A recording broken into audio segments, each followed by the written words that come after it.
Amanya n'eddoboozi nze Farouk mbalamusiza mwenna bakatwegattako. Wano we tuli ku kitebe kya People Power e Kamocha. Nga wano wendi neegattiddwako omukulu bamuyita Stephen Kawesa. Omukulu ono yabadde nga n'empapula azigyeyo mu Electoral Commission kuvuganya ku ntebe y'abwa Presidenti. Naye n'agamba no, ekintu kino kankite ndeke Kyagulanyi negatte ku Kyagulanyi ekintu tukikwasaganye. So agenda tubuulira ye yaani, lwaki yakikoze, yatidde, yalidde, teyalidde, ebyo byonna bibadde bitambuzibwa online ne wawalala. So njagala bajjukiza nti baganda baffe aba Social Property Consultant be batteekamu ssente okutuuka ku bantu bano. Bw'oba olina ebintu bya saloon, by'omunju, eby'amajimu, ebyawaka, bakugulako ebintu ebyo, gwe n'okola ssente zo n'ozikolamu kyoyagala. Basanga Ekirekaawo, Kamuli Road, gendawo abasajja bakuwe ssente. Oba genda ku Facebook oteekemu details ojja bafuna. So muganda wange kulamusiza. Kale sebo. Amanya n'eddoboozi. Amanya n'eddoboozi Stephen Kawesa. Stephen Kawesa. Wani? Stephen Kawesa ge manya gange. Era nga yenze President. Oba komando w'okuntikko ow'ekisinde kye bayita Youth Power. Youth Power yegwe abadde President. Yes. Okyali tokyali. Stephen Kawesa as a cabinet nga tiimu yonna okwetola Uganda yonna nze mbadde President w'ekisinde ekyo ekya Youth Power. Wabula wakati mukulaga eggwanga nti tetuli mu katemba amazima nti ffenna twagala nkyukakyuka tuteekeddwa okustandinga down ng'abaali bavuddeyo ne tujjayo empapula ku kifo ky'obwa President ne tulekera ku side opposition omuntu omu bwe tubanga ddala ffenna kye tumini ensonga gye tuliko ey'okukyusa obukulembeze gye tutegeeza nga tuli ku nsonga za katemba tetuli ku nsonga za ddiikuula nga tuli ku kituufu ndi ddala twagala kukyusa bukulembeze tuba tuteekeddwa okuleka omuntu ogwo mu kisaawe temubaamu tiimu mpitirivu ziba tiimu ezi tiimu esooka ng'evaasinga tiimu ey'okubiri kati Museveni wabanga ye tiimu eri eno naffe nga ye tiimu endala eri ku opposition naffe tubeere ne kompititogu. Tusooke tugende mpola mukulu Stephen, ekipapula kino kyaki sooka onnyonnyola abantu. Youth Power. Youth Power as a pressure group yatuula ebbanga lyonna kyonna kye twali twakitandika dda nga tulako obuzi just kukiregisteringa ntugamba nedda naffe tuteekeddwa okusindika candidate ayimira ku bwa President. Youth Power era as a cabinet ne basalawo nti Stephen Kawesa Uganda yonna nze ndi capable okuyimirira nga President. Era tetwakomaawo ne tutambula ne tugetwala okusaba kwaffe ku Electoral Commission netukkiriza netuwa n'olupapula luno okubeera nti tukkirizibwa okukonsultinga okwetoola Uganda yonna. Olupapula luva mu Electoral Commission yatukkiriza okubeera nga nkonsultinga ku nsonga y'okwesimbawo era yonna gye mbadde nga ntambula districts zonna over 90 districts binoona nga bagamba real Stephen Kawesa capable. So wakati mu mbeera eyo meetings zibadde nga zijja zituula bakabinet nga tutuula mu districts ez'enjawulo nuga naye bannange goolo yaffe ki nti goolo yaffe yakukyusa buyinza bwe tutunula tuyimiridde tutya nga Youth Power butuufu ddala waliyo eyo ekibiina kya People Power amazima kiina leve gye kikoze eki gye kiriko ekikulemberamu amu Kyagulanyi tuka waliwo ekibiina ekirala ekiraga nti kiyinza okusinga ku leve nti nedda ekibiina kya mwami Kyagulanyi ekya People Power amazima kye kikyakoze eki nga tumanyi olunyi ky'omulama ffenna guli gutya kukyusa bukulembeze tugamba nedda katusavinge as an example awatali yadde ssente mwami Kyagulanyi talina ssente zasobola kumpa ku ssente zentadde ku nsonga y'obukulembeze bw'eggwanga amazima talina. Museveni manyi nti alina ebisawo n'ebisawo naye am not after money. Ntunuulidde nkyukakyuka mwami Museveni byakoze bingi naye ekintu kiri eki yalemera mu ntebe abange ebirala ava mu ddiiro abantu bakoowa amazina ge bingi ebizize eggwanga lino emabega ng'ekibireetedde butakyuka butata ntebe butata ntebe mwami Museveni abantu be yajja okulembera percentage esinga bafadda abalala bakadde tebakyategera notegeera guno mulembe sigugwe ensonga lwaki na forming ekisinde ekyo pressure group age baita youth power umalo gikola ne mugamba nti bana people power like tusinga amaanyi n'ogamba wakati nga tumaze okulaba nti mbutuufu mu bibiina byonna ebyavayo n'ebisinde byonna kisinde ki ekisinga amaanyi kisinde ky'abantu kye batunuulidde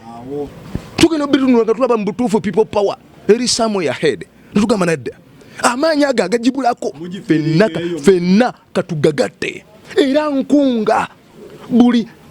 presidential aspirant yagiye empapula mu butuufu bw'oba owulira ng'oyagala nkyukakyuka tolina kigambo kyanjawulo kyogenda kugamba bantu kiri ekigambo change teri kigambo kirala buli presidential aspirant yajjayo empapula kyagenda kugamba bantu nga nkyukakyuka bwe kibanga ffenna omulamwa guli gumu nkyukakyuka ffenna tudde eri mwami Kyagulanyi. wasazeewo otya mukulu Stephen? Nasazeewo nga Stephen Kaweesa nkulemberemu abo bonna abajjayo empapula ku bufungayo bwa pulezidenti mbasabe kamule ffenna tustanding down tulekere mwami Kyagulanyi ku side ya opposition wabeerewo mwami Kyagulanyi yekka ne side eri wabeerewo mwami Museveni mbalayirira mwami Museveni tujja mu kubakalulu amaanyi gonna ge tubadde tugenda okuteekamu naffe nga tunoonya obwa pulezidenti tugase emabega wa mwami Kyagulanyi ajja kukwata obuyinza mwami Kyagulanyi nkusaba amazima kulembeza amazima g'olina otuuke mu buyinza term limits zibeerewo okulembere nange Stephen Kaweesa nkwatemu abantu baba okulembera bakukkiriza ebintu bino byoyogerako bawe wagudde nga wekka nakyemalira n'ogamba kanneetwale wa Bobi Wine nfune bu likes ne comments nze bava kunzikiriza eggulo limu nakoze press conference ku bizimbe byange ekatooke nze chairman we Katooke Ssebo n'ebizimbe biyitirivu nnyo okwetoola Uganda yonna so wakati mu kubeera nti Katooke awo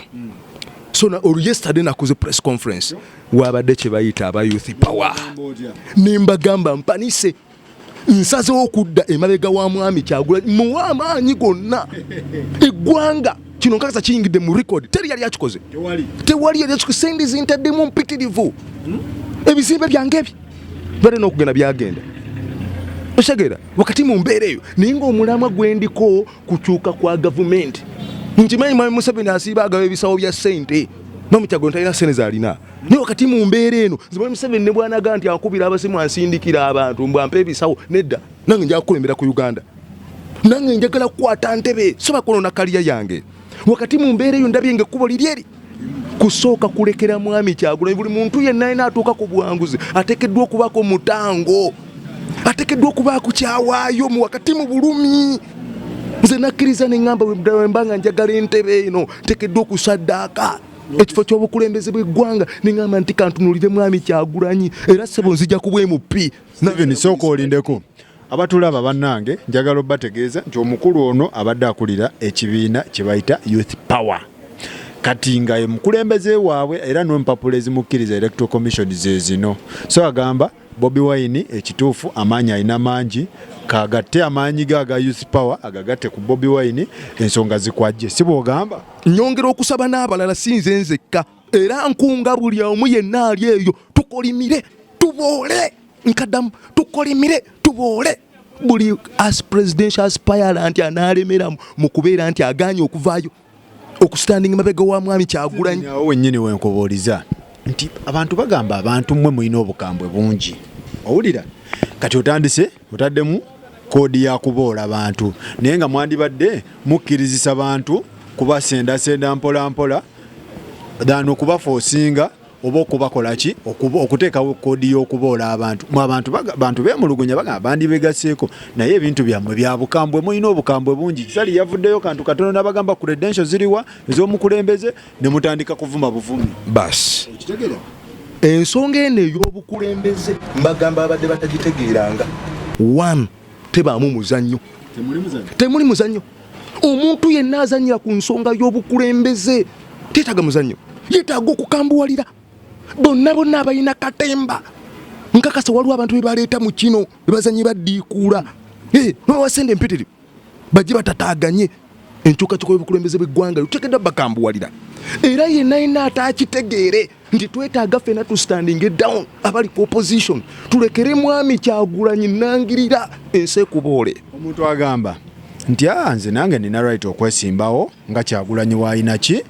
okitegeera kati mwe mugamba nti ate muboole akalulu mukagalamu bantu babiri Museveni ne Bobi Wine wakati mu nsonga eno nga bwe nakugambye mu ntandikwa nti buli anaavaayo nti anoonya akalulu k'obwa pulezidenti olulimi luli olu change tewali kirala byonna ebigambo by'oyogerako obifundikira ogamba nkyukakyuka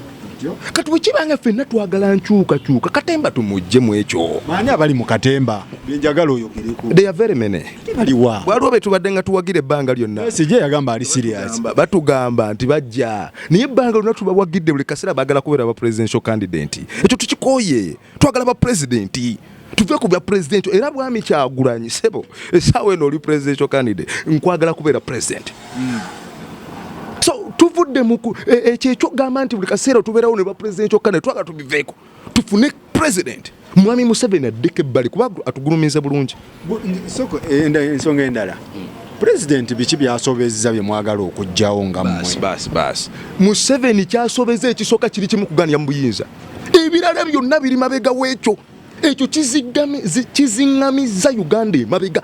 kuba bingi byesubiddwa buli ensi n'ensi bwe zitegera nti mu ggwanga eryo obukulembeze tebukyuka buli mabega wa muntu omu baba n'okwekengera bamanya terikisobola kgenda mu maaso naye buli abantu bwe bamanya nti obukulembeze mu nsi eyo bukyuka ab'amagezi ag'enjawulo ne bajja bamanya nti eggwanga lyakulaakulana nze neegomba eggwanga lya Amerika omuntu afugira ebisanja binaakola ki n'avaako ne kuddako mukulembeze omupya ne tufuna ebirowoozo ebipya mwami Museveni ebirowoozo byalina byaggwayo dda era kyazisinzeko okuzza eggwanga lino emabega kugaanira mu ntebe gamazima abantu be yajja okukulembera pasenteegi ensinga baafa dda bafu abalala bakadde so beyajjira bate bakyaliwo kati iffe tuliwo si mulembe gwe ogusigu gwe so kyemwagala omusajja aveeko ekizibu kya Uganda mwenna bensaba abali eyo ffenna tubeere emabega wa people power ffenna tubeere emabega wa Kyagulanyi bwe tulimala okwata obuyinza kati nze kigenze mu rekodi nti Stephen Kawesa mulekedde tekigenda kuvaawo ekyo bali nzijukira ekirala kyenjagala okubabuuza people power erubagenda abantu nga 6 okiwulira mulina abantu nga 6 Loziasi simanyani bonna bali 6 abantu abo twagalako omuntu omu atukiikirire mugenda kikola mutya basajja mmwe ekigenda kwekola kyokka omuntu nga ddala yes bonna balipootinga ku ntebe kati nga bwenkoze nga otandise okweraba nti mu butuufu ddala waliwo ayina ki kati nze ab'ennansana oba bali bameka bamaze dde okulaba nti Kawesa kavuddeyo affe kati senze zaffe zigenda tufiira bwereere Nansana municipality MP ngenda kuyingira parliament era njagala mangu ddala nga bwana Kyagulanyi amaze bw'ati okugira ngenda kuba mu parliament nga nze omu kubateesa mu lukiiko olukulu ate era wanje ngende mu parliament nkiike mu lukiiko lw'eggwanga Besigye bayingire parliament Besigye agenda chairman wa district agenda bere meya bave mu Katemba Katemba tumukoye wokubeera nga buli kaseera abeera presidential candidate atatuuka kuba president tumukoye twagala presidential candidate buli kaseera presidential candidate atatuuka kuba president tumukoye twagala president atuula ku ntebe y'obukulembeze bw'eggwanga ffenna tudde emabega tulekere mwami Kyagulanyi nkusaba totuswaza nkaddamu mwami Kyagulanyi nkusaba totuswaza kuba ffenna tugenda kudda emabega amaanyi gonna ge tubadde tulina tugenda gakuteekako ekirala abantu bagamba nti gwe abadde yeesimbyewo olina akasente mbu ebintu by'okwesimbawo ebya president olina okubaamu n'eccolo obadde n'eccolo linda bulinzi sente ze tugenda oteeka mu Kyagulanyi awo abantu bagenda kukakasa nti Stephen Kawesa ensonga sente si ye mulamwa balinde bulinzi sente ze tugenda okufukirira mwami Kyagulanyi ya rabbi bwana Museveni ayinza olowooza yalina ebisawo ziggobyeyo eri mugundi ayinza okulowooza nti yalina ebisawo yekka yatuteera tulina sente nitwagala ntebe tagivaamu kati tufunye sente zaffe yes twagala waliwo ekintu ng'okirina nze kyekintu ekyobukulembeze bw'eggwanga nava nakyo dda nstepinze down olw'ensonga nti njagala nnyo waliwo mu bitabo ebyabakkiriza bakyala baali babiri nga bakayanira omwana maaso ga kabaka mwana wange kabaka kyava bagala kiki ekiraga lwaki ogaa nti mwana wuwo ndi kabaka okusinda ku abcd nze omwana wange era oyo wabanga alemeddeko nze nsazeewo omwana tumuteme bitya atoleke kino nange ntoleki guba otubaosazeewo ate gwe nti nze munnange waba agamba ti omwana tumuteme bibiri nzikiriza omwana mutwale kabaka yamanya bumanya nti onakkiriza omwana atwaliwe yenna nyine ki wakati mu kubeera nti bangi abavuddeyo abaagala entebe oyo yekka asobola okusaddaaka n'agamba katulekere ono ayimirirewo yaba amaze okutegeerekeka nti kyasinza okwagala obuyinza abo bali mu katemba kyenkoze tebasobola kikola tebasobola lwaki bali mu katemba bamawu bali mu katemba bali mu kulya ssente babeesigye bali mu kulya ssente they are eating money bubanga ddala they are not eating money but stepping it down tulekere mwami Kyagulanyi babanga baagala okusangulawo ekyo tebali mu kulya ssente but stepping it down tulekere mwami Kyagulanyi kola alliance luli ne mugamba ne mwegatta ne mugamba amaanyi mugagatte baali balimba semwagivaamu baali balimba mugana wange kinoonyerezeeko bawagireyo wansi bawagireyo wansi era ensonga tebavangayo nganze basobola kuvaayo nganze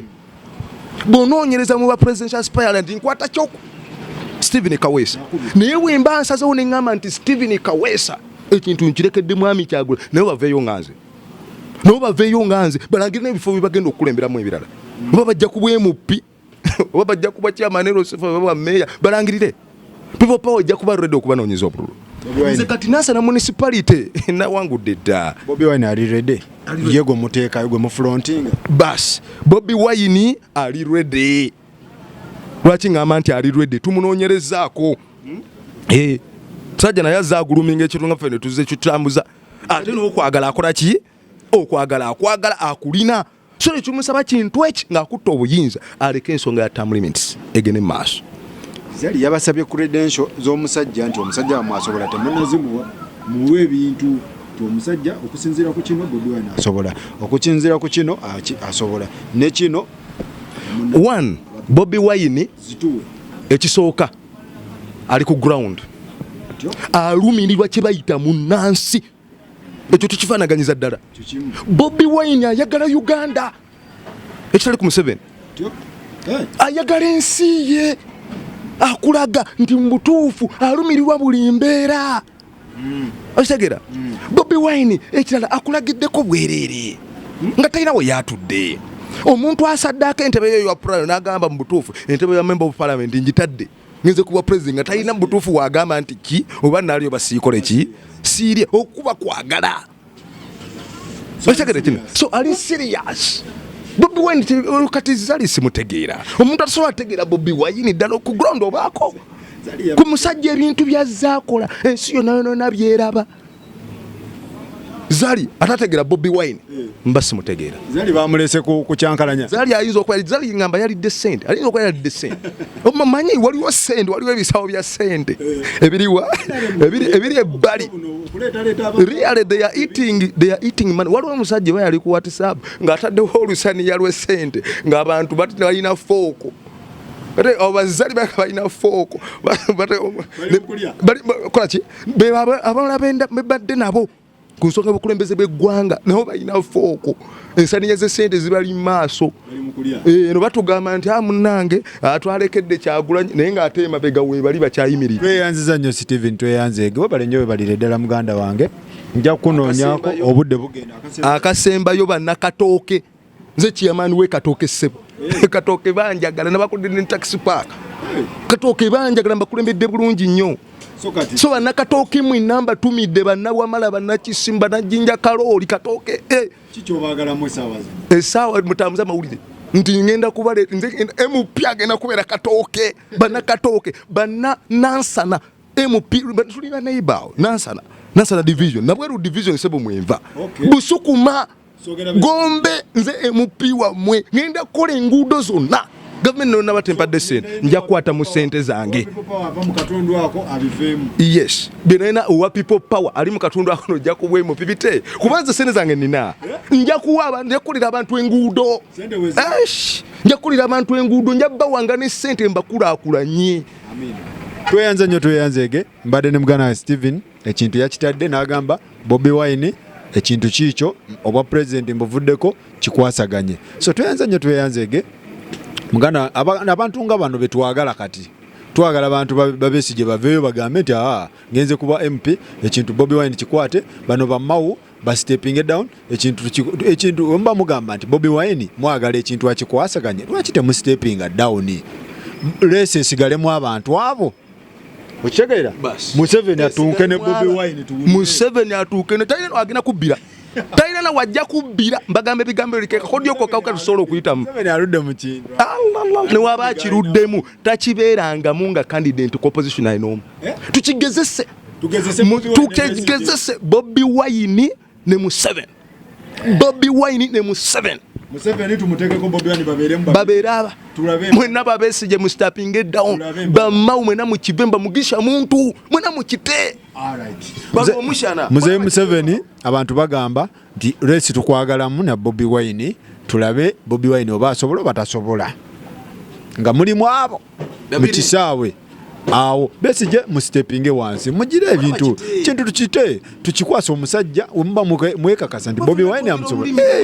tukimuwe ekintu tumugezese guno omwaka tulabe wadde biri mu scientific biki yewaye muri ready ne scientific tatubiwagira tugenda kunoonya akalulu ebyafaayo tubirimu embera ya Bobi gogamba otya agamba mwina amanyi online gogamba otya nti president akalulu abantu bamulengerere mu TV president akalulu bamulengerere ku TV bamuwulirire mu radio mbuyo bamupostinga ku WhatsApp president alina otuuka mu bantu be kyona ekiraba kijja kugamba amanyi mugalina online. Yes online yes amanyi tugalina tuteekeddwa otuuka mu bantu baffe ekyo kyo mwami Museveni alangire bulangirizi covid naye tagenda gendayo naye kennyini tagenda genda bannaffe banoonyezza obululu mu mbeera eno wawulidde yafudde nti mulaale bano bafudde teri wakati mu mbeera eyo tugenda kuno yes ekya covid kyo kirala mwami Museveni namwebaza kyonna kyonna kyakoze akikoze mwebaza ku mbeera ne ya covid kuba teri bakoze eki bafudde ne kusonga y'obululu atuleke ku nsonga y'obululu atuleke tugenda kura rallies tuza kura rally lira mbalala mbale ebyasani tetubirimu tweyanza nnyo tweyanzege mugana kankusibule tweyanza nnyo tweyanzege sigadde nze Farouk nabagambye program eno etekebwamu ensimbi abasozo property consultant bwoba olina ebintu byo ng'ebintu ebyo biri mu mbeera nnungi TV bitanda biki twala tugende ebyuma bya desco byani ebyo byonna ntebe abasajja bagamba bireete bakuweemu ssente basangibwawo Kireka Kamuli Road oba tosobola genda Kireka lockdown ekutte oli aluwa oliwa genda ku Facebook teekamu Sozo property consultant abasajja abo bajja kukola ki bajja bichi baganda bafa abali ebweru oyinza obeera n'ebintu wano e Kampala wabikowako wadde sene baziwa yalinga na mu banka yo otuma wa Luganda Lwoba nga mukwatagana naki bo basobola n'oddiringa naawe direct oba n'owa Luganda Lwoba weesiga wano ng'ebintu bakuwa ssente ng'ekintu okivaamu nga weeyagala nabagambye abasajja bano tugenda tuli mu scientific kati akalulu twakatandise dda tuleeta bantu boogera ku nsonga onagamba steppinze dda kati kiri gy'oli okwesalirawo n'oteekawo ka comment n'ogamba Faruku abo bafere Faruku oyo omusajja ali kwalaali ekintu tukikwasaganye bwe tutyo so genda mu comment like share comment subscribe nyiga kade ensonga zonna ogenda kuba ozifuna wano tugenda kuba tukuwa bw'oba tozifunye wano genda ku Mimi Media eri ewa muganda wange Muzeyi Masembe Mimi Media osubscribinge olikinge ebintu ekintu tukikube kubanga ekintu wano wekigenze muganda wange abamu baba batandise kukivaamu bakirekera Kyagulanyi so embeera bwetyo bweri e Kampala tweyanze nnyo tweyanze